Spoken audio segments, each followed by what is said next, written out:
si Juan at si Pedro. Juan: Pare, pagka-uwi ko ng bahay, huhubarin ko kaagad ang panty ng misis ko. Pedro: Wow, pare, hot na hot ka ngayon ha?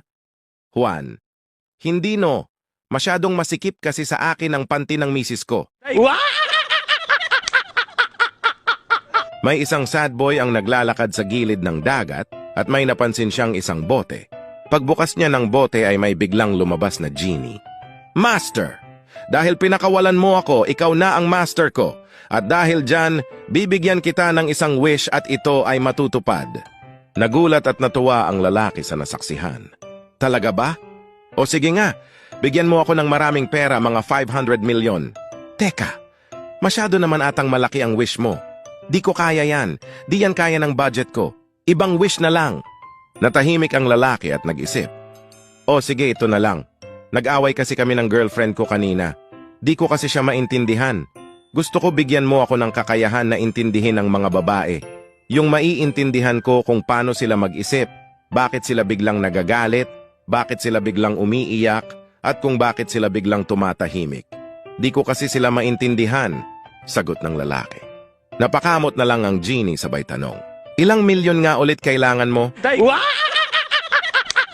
Tatay: Kinuha mo, B, yung 500 pesos sa bulsa ng pantalon ko. Anak: Anong sabi mo, tay? Tatay: Ang sabi ko, kung kinuha mo ba yung 500 pesos sa bulsa ng pantalon ko? Ang bingi mo naman, damuho ka. Anak: Hindi ko talaga marinig, tay. Magpalit po kaya tayo ng pwesto? Tatay: O siya, sige. At subukan mong ikaw nang magtanong sa pwesto ko. Nagpalit ng pwesto. Anak: Tay, saan kayo nagpunta ng babaeng kasama mo kahapon? Tatay: Anong sabi mo, anak? Anak: Ang sabi ko, saan kayo nagpunta ng babaeng kasama mo kahapon? Tatay: Oo nga. Tama ka, anak, nakakabingi nga dito. O eto 1,000, mamasyal ka muna sa Samge.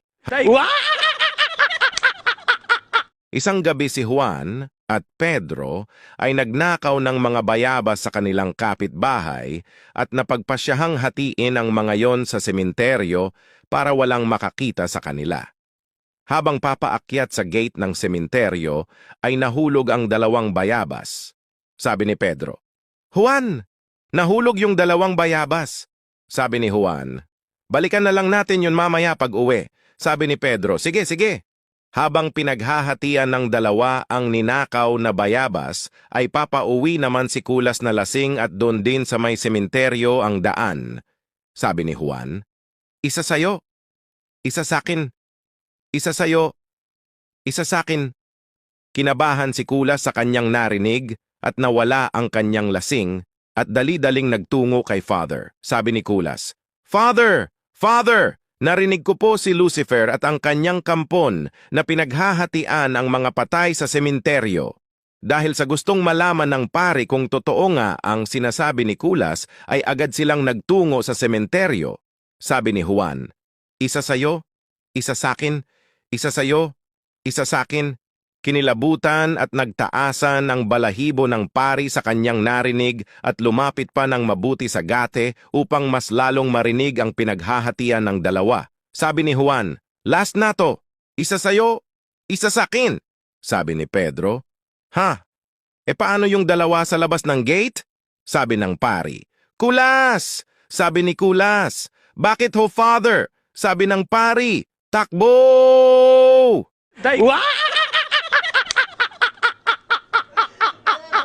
May isang single mom ang naghahanap ng mapapangasawa. Isang araw, nag-post siya sa Facebook para doon maghanap. Looking for, lalaking mapapangasawa. Yung di ako iiwan, di ako sasaktan, at yung may mahaba sanang alaga. Hihi, pabirong saad ng babae sa post. Kinabukasan, may nag-doorbell sa bahay ng babae.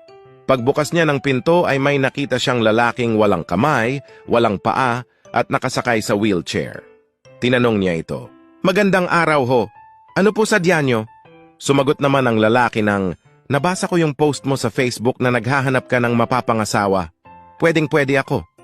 Natawa lang ang babae dahil sa unang tingin pa lang ay bagsak na ito. Kaya tinanong niya ito ulit. Seryoso ka ba? Sige nga.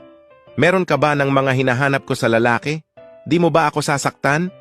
Sumagot naman ang lalaki ng, Kita mo naman, wala akong mga kamay, kaya di kita masasaktan. Paano kung maging asawa na kita? Di mo ba ako iiwan? Tanong ng babae. Sumagot ang lalaki ng, wala akong mga paa kaya di ako aalis sa tabi mo. Lagi lang tayong magkakasama. Magaling, sambit ng babae. Mahabang ano? Meron ka bang mahabang alaga dyan? Tanong ng babae. Nakangising sumagot ang lalaki ng, naisip mo ba kung paano ko pinindot ang doorbell? Nagdiwang ng kaarawan si Canor at bilang regalo ay dinala siya ng kanyang asawa sa isang sikat na bar.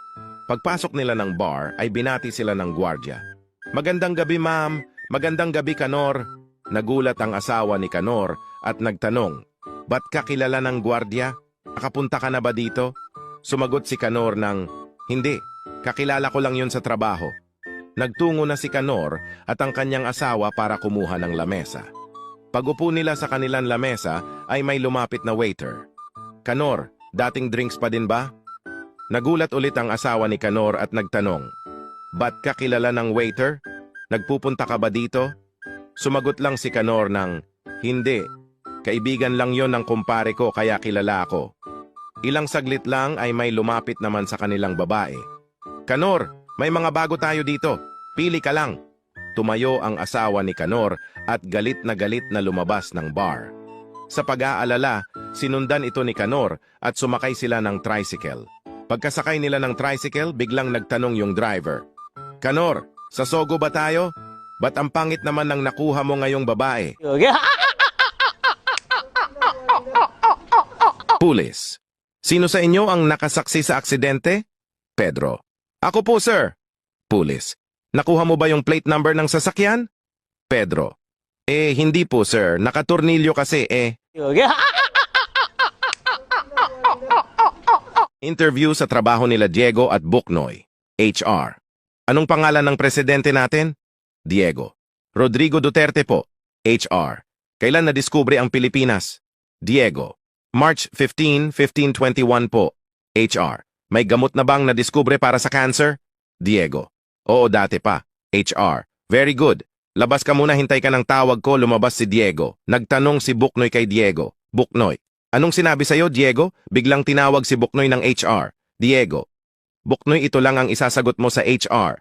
Rodrigo Duterte, March 15, 1521. Oo, dati pa. Pumasok na si Buknoy, HR. Anong pangalan mo? Buknoy. Rodrigo Duterte, HR. Nainis. Kailan ka pinanganak? Buknoy, March 15, 1521. Po HR. Sira ulo ka ba? Buknoy. Oo, dati pa. Pumunta si Pedro sa doktor. Pedro. Dok, gusto kong pumugi kaso wala akong pera. May paraan pa ba na mas mura? Doktor. Meron! Pedro. Paano po? Doktor, tumabi ka sa mas pangit pa sa'yo. Si Juan ay nasa isang klinik upang magpabunot ng ngipin. Sabi ni Juan, Doc, duwag ako magpabunot ng ngipin. Sabi ng doktor, no problem. Heto ang beer, uminom ka. Uminom si Juan ng 3 boteng beer. Sabi ng doktor, oh, matapang ka na ba? Sabi ni Juan, oo, Doc. Kapag may gumalaw ng ngipin ko, gugulpihin ko. Sa kalagitnaan ng gera. Pedro, sumuko na kayo. Wala rin kayo mapapala. Terorista. Susuko lang kami kung ma-spell mo yung ceasefire. Pedro. Ituloy ang laban. Patay kung patay. Padadalhan ko kayo ng chrysanthemum sa inyong libing. Terorista. Spell chrysanthemum. Pedro. Sabi ko, Rose. Bingi ka ba? Laban kung laban. Walang spellingan. Mister. Kung gagawa ako ng pelikula, gusto ko, ako si Zorro. Mrs. Ako sino? Mr. Si Dacos. Mrs. Dacos? Sino yon? Mr. D.A. Cause of all my Zorros. Isang araw, may 2 lalaki ang lasing at pauwi na sa kanilang bahay. Habang sila'y naglalakad, napahinto sila pareho.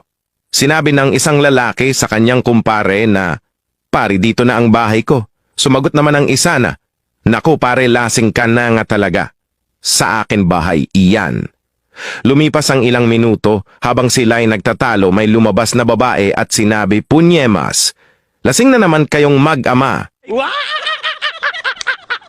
May magnanakaw na pumasok sa isang bahay at hinustage ang mag-asawa at tinali ang kamay. Pagkatapos kunin lahat ng gusto niya bago umalis ang magnanakaw, ay sinabihan ito ng lalaki na, Pakawalan mo siya. Huwag kang mag-alala pag narinig kayo ng mga kapitbahay nyo. Mamaya, tutulungan din nila kayo. "Parang awa mo na kahit siya lang pakawalan mo, please!" Hindi! Huwag kang mag-alala, mamaya darating din yung mga kapitbahay nyo para tulungan kayo. "Parang awa mo na, kahit siya lang ang pakawalan mo. Gagawin ko kahit anong gusto mo." Naisip ng magnanakaw na sobrang mahal na mahal talaga niya ang asawa niya.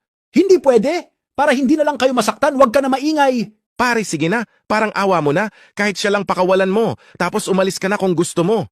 Talagang mahal na mahal mo yung asawa mo ha, ang swerte niya naman sa'yo." "Hindi yon pare, pauwi na ang asawa ko."